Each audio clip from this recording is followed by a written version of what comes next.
Good morning, everyone. Hello and welcome to Enforced Disappearance and Political Repression in Venezuela, a discussion with Alfredo Romero from Foro Penal. I am Isabel Roby, staff attorney for Latin America at Robert F. Kennedy Human Rights. And today I am joined by Alfredo Romero Mendoza, Executive Director of Foro Penal, the Venezuelan organization, to commemorate the International Day of the Victims of Enforced Disappearances and discuss the systematic use of enforced disappearance in Venezuela and the current development of the situation in the country. Welcome, Alfredo. Thank you so much for joining us. Thank you so much, Isabel, and thank you so much for RFK to organize this event. Thanks to you. Before we begin our conversation, I would like to introduce our organizations. Robert F. Kennedy Human Rights advocates for human rights issues and pursues strategic litigation to hold governments accountable at home and around the world. We foster a social good approach to business, celebrate agents of change, and have educated millions of students about human rights. Foro Penal is a Venezuelan organization that provides legal assistance pro bono to people subject to arbitrary detentions and their relatives. It was founded in 2005 and since 2014 has represented at least 12,000 victims of human rights violations, including enforced disappearances. If you'd like to join our conversation, please post your questions in the comment section and we'll answer them as time permits. Now, let's start our discussion. Alfredo, as the Executive Director of Foro Penal, would you mind telling us a little about your organization and the work that you do in Venezuela? Well, again, thank you so much for this conversation, and I'm really happy to also ask to answer questions of the people that are listening to us. And well, Foro Penal is an organization that actually is being formed, I would say, practically since 2002. We were just 4 lawyers that started representing victims of human rights. Actually, we started representing one victim that was killed in 2002. And we were, and we still are, independent and private lawyers that work with our offices and work representing different people, privately. But we decided just to provide some of our time to help these victims of human rights violations that didn't have the possibility to hire a lawyer.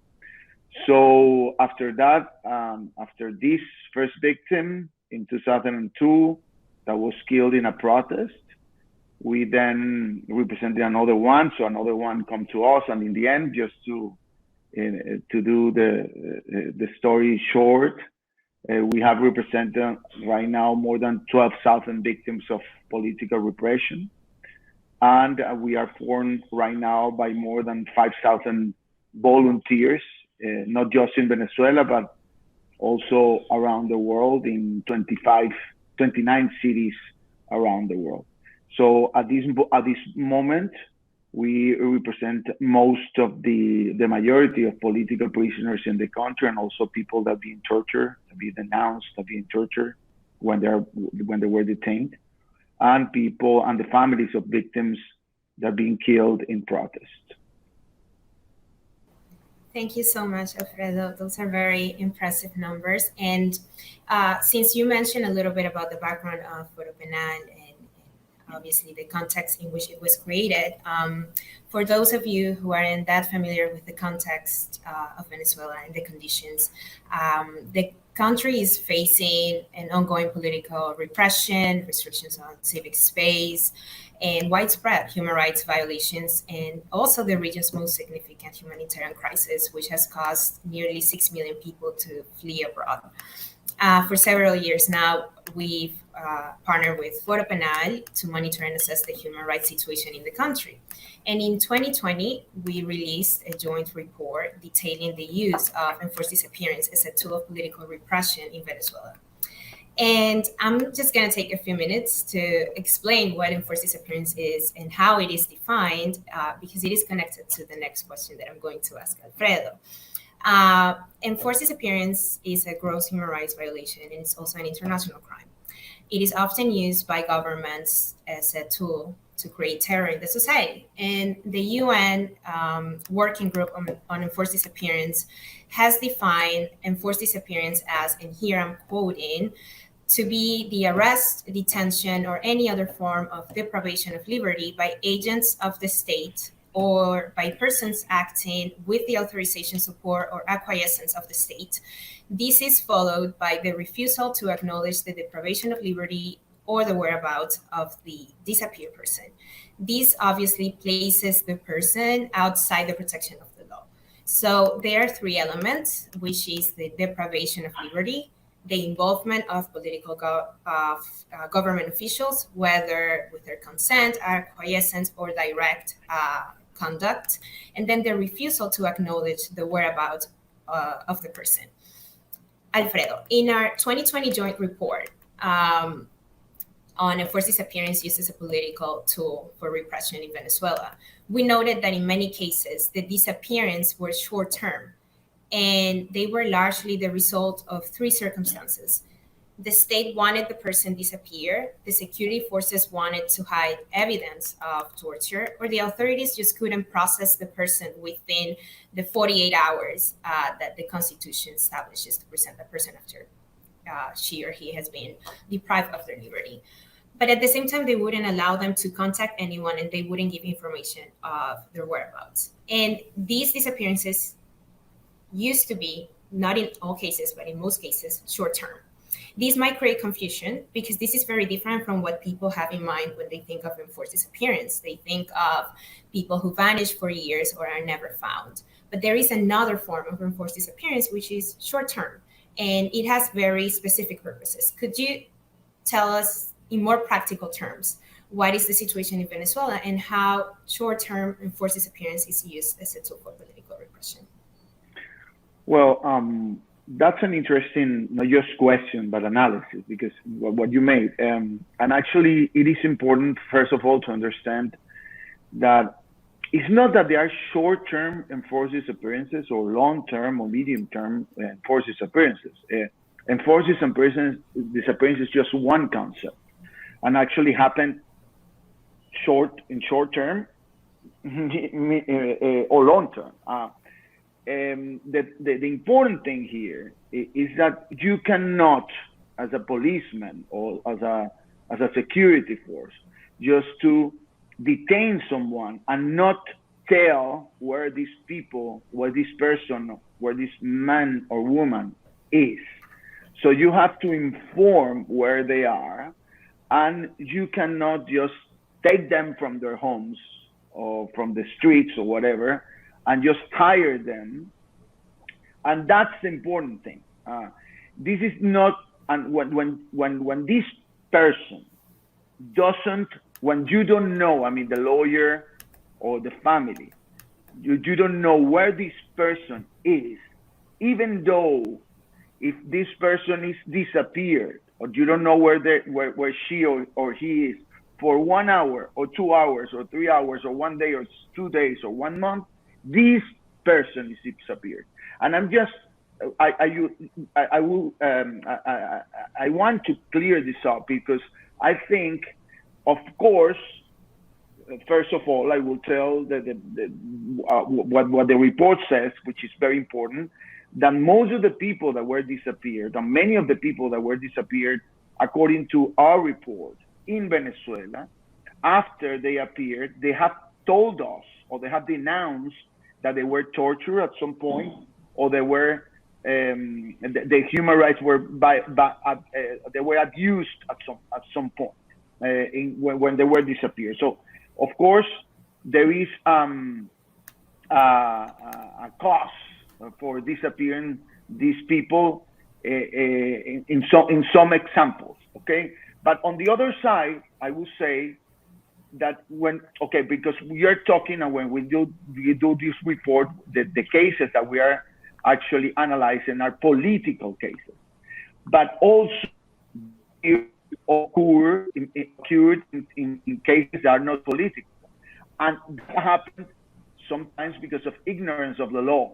And this is important because some policemen or security forces, they don't believe that they are actually violating or human rights of these people by disappearing them and not just telling the families where this person or where this man or woman is. And this is something that is actually a cultural, I would say, a culture of abuse that is happening in Venezuela.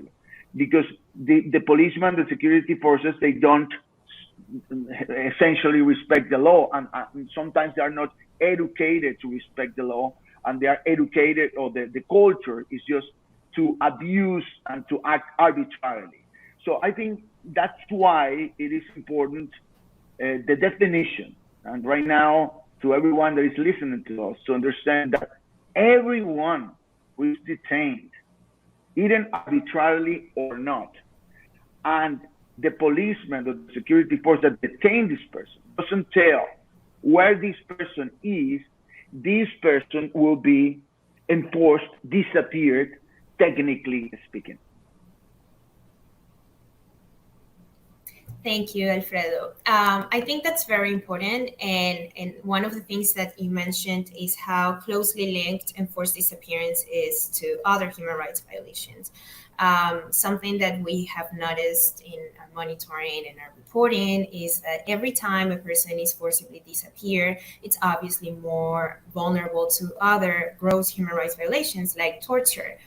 And I want to bring the new joint report that we published in 2022, because this was one of the key elements on the use of the criminal justice system to also persecute. And I am just going to continue talking about political persecution, even though, of course, as you mentioned, there is also a cultural element and ignorance of the law, and well, the need to capacitate the state agents. But when we're talking about a context where there is an authoritarian regime and where the criminal justice system is used to persecute political opponents and critical voices, we've noticed that there are patterns on the disappearances. So, for instance, people who were forcibly disappeared were also most likely imposed a public defense in violation of the right to choose their own attorney. And at the same time, this was generally followed by torture. And it used to happen, or it was more prevalent when this person was presented before special courts, these special jurisdictions like terrorism and military jurisdiction. So there is a correlation between being forcibly disappeared, then being tortured, being denied the right to an attorney of choice, and being prosecuted before special courts. Can you tell us about what has the experience of Foro Penal been in this sense, and are there any specific cases you could reference?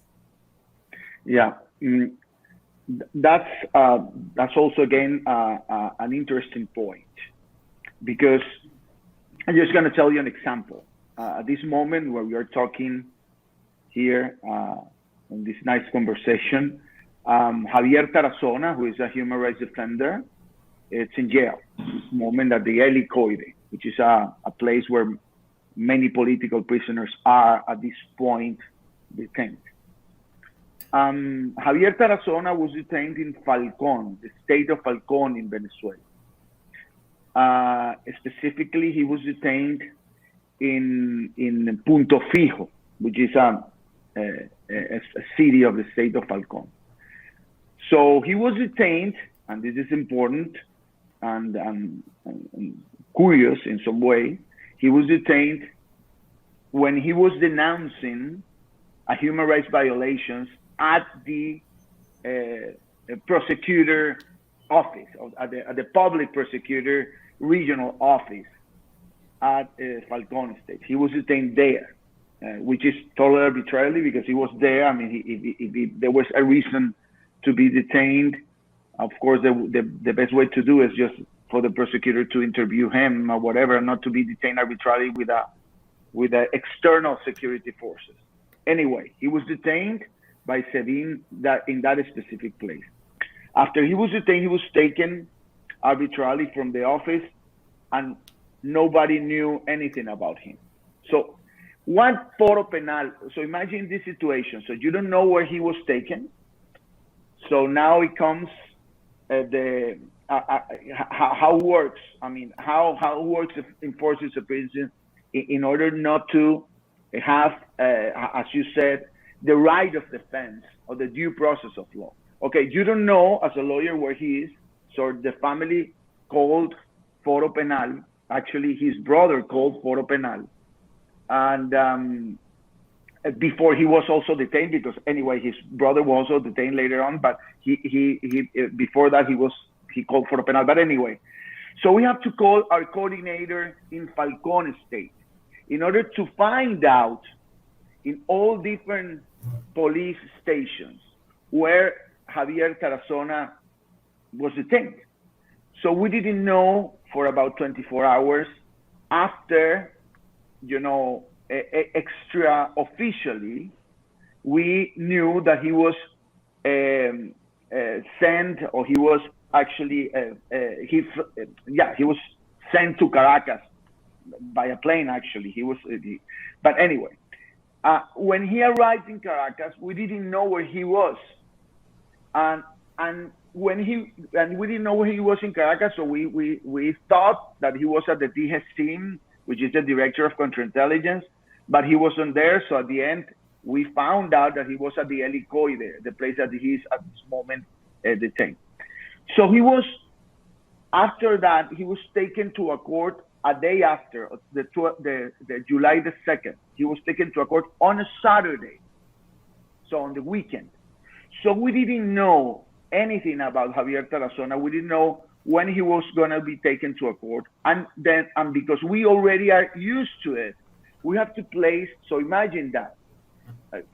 Any lawyer or any person that is actually used to represent a person in court. Imagine that you don't know when the person is going to be taken to court. You don't know the time, you don't know the day.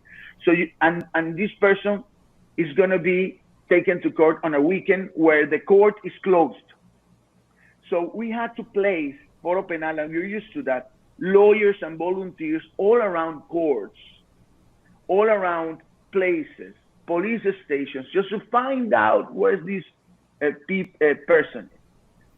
So we was taken to court, and now is when we're going to talk about what you said. So if he's taken to court and you don't know where he's going to be taken, of course, this is the way how the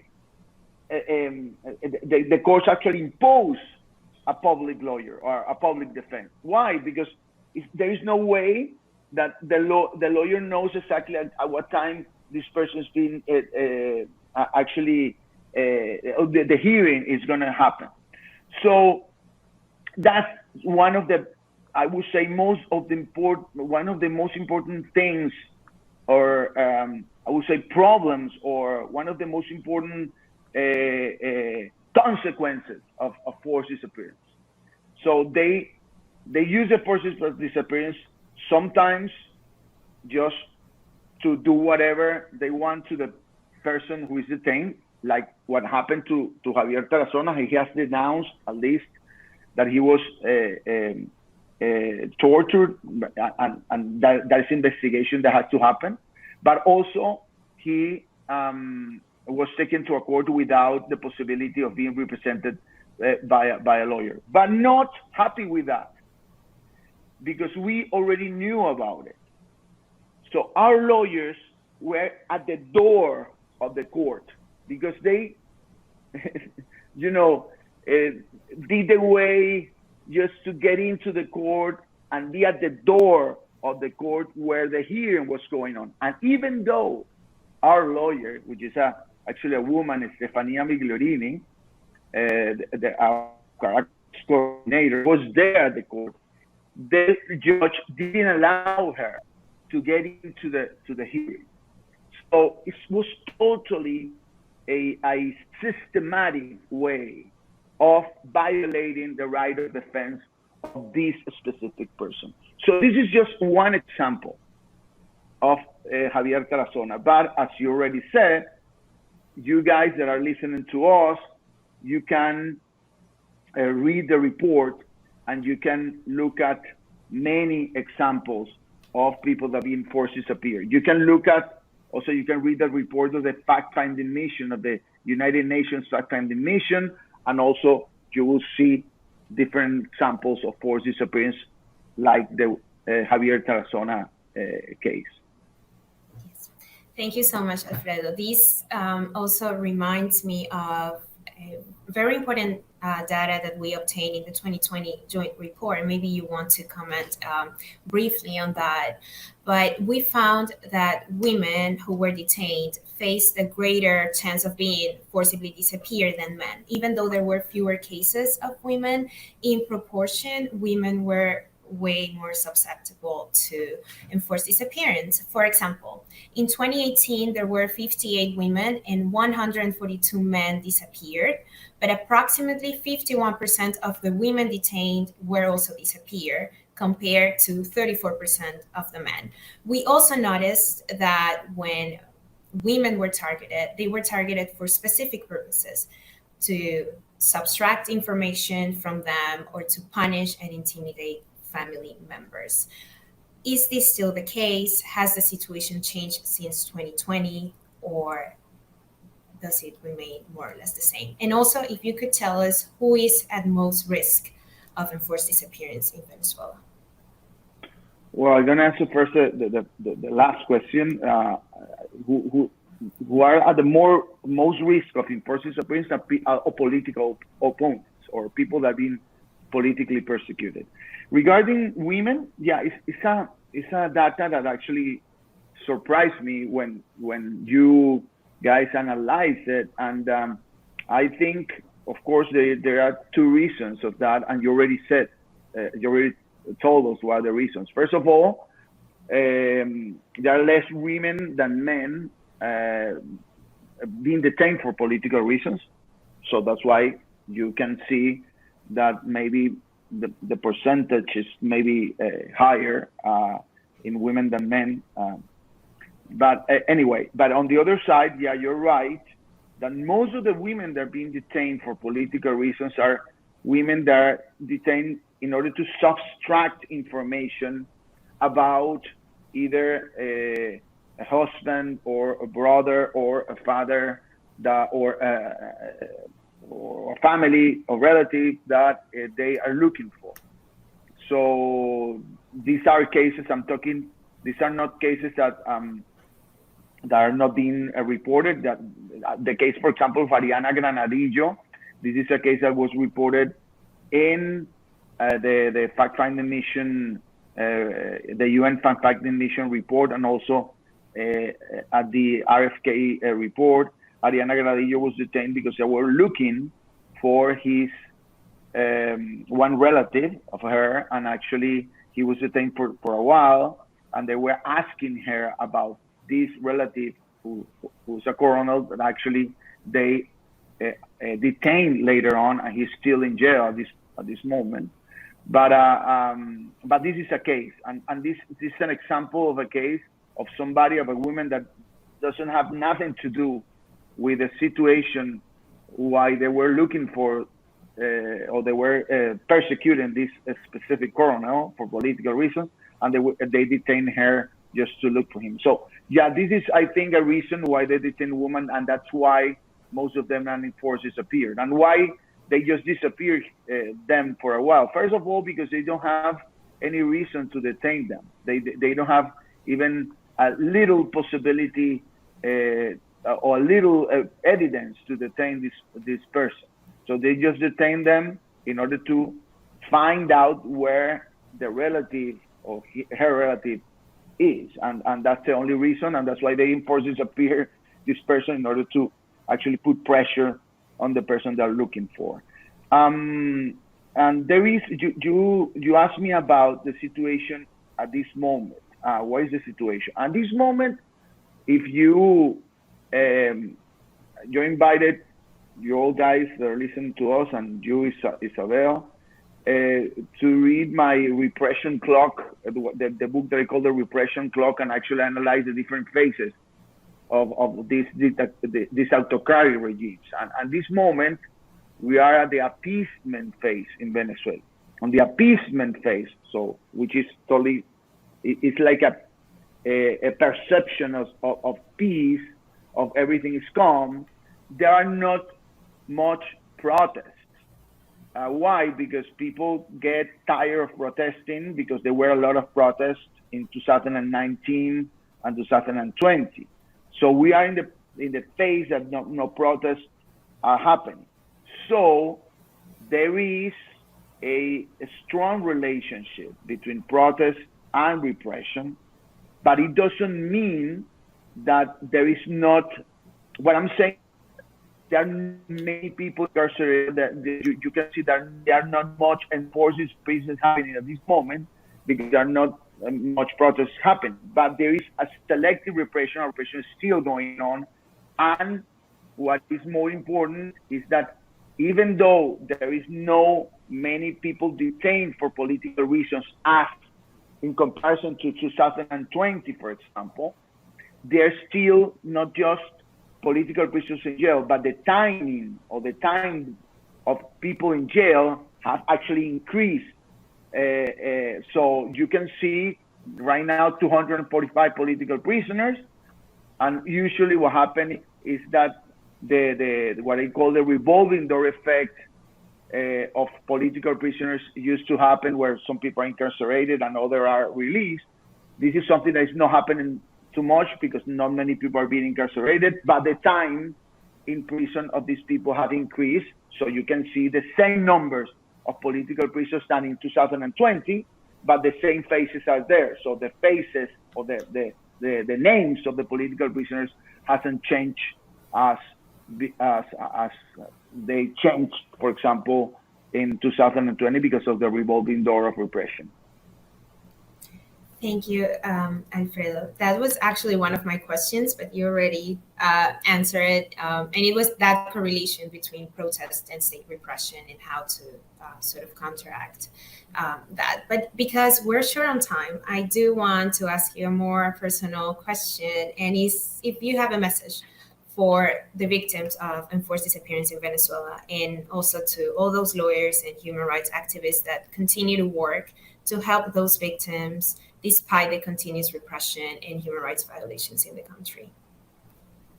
I think the only, my experience in more than 20 years representing victims of human rights abuses is that the only way to mitigate or to reduce repression, to reduce enforced disappearances, is to increase denounces of enforced disappearances.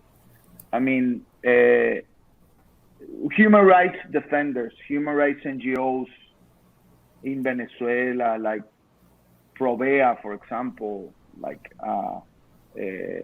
Access to Justice, like COFAVIC. I mean, there are even Amnesty International, which is working also in Venezuela, RFK internationally speaking, all what they do, all the denounces and how they raise attention of human rights violations, the way how to reduce repression. Repression, on the other side, it has been, and I must say that, has been effective in Venezuela in order to keep an autocratic government in power. That's how I see it. It's been effective in order to intimidate the population, intimidate people not to go and protest. It's been effective in order to also to force political opponents to exile. So most of the political opponents that were some political leaders at some point are out of the country. So, but on the other side, if you just keep quiet and you don't denounce what is going on, repression, the governments, not just in Venezuela, I'm talking autocratic regimes, are just free to do what they want. That's why it is important. I know that is a risky job. I know that it is a difficult thing to do. There are not many human rights defenders, like real ones, that are actually willing to help victims, pro bono, for example, like the way that we did in Foro Penal, or what you have done, and to help victims in general, because it's not something that governments or the regime would like. But that's why I would say not just Foro Penal activists, which is not Alfredo Romero. It's a lot of volunteers are working, helping victims, and I admire them a lot. We have, for example, more than 90% of our volunteers are women, which is also a very data, to tell, and these women are actually risking themselves going to courts and going to prison centers. But also there are other, as I said, organizations are helping victims, like I said, Provea, COFAVIC, Access to Justice, or even Amnesty International. Many organizations are working in Venezuela, and my message is to continue doing what they're doing, and to do the most, I would say, a smart way to do it, and actually the most smart way to do is to report everything in a way that they have already learned. Venezuela, and I finish with this. I know that we don't have much time, but Venezuela has become, I think in the future you will see that our experience have become an example, or will become an example to many countries in the future. And even actually our experience representing victims and helping victims and denouncing situations, and I think it's going to be an example, and even a way of a strategic litigation that it has to be learned by other countries in the world. Yeah, definitely an example on how to navigate an authoritarian regime. With this, we'll have to conclude today, but I do want to thank you, Alfredo, and Foro Penal, for joining us and taking the time to be with us today, and for all the support and help you offer to all victims of enforced disappearances and other human rights violations in Venezuela. Really, thank you so much. I hope this discussion helped to bring some awareness to this terrible crime that continues to happen every day around the world. And as human rights lawyers, it is our biggest hope that all of those victims of enforced disappearances and their families find at least some measure of justice and truth.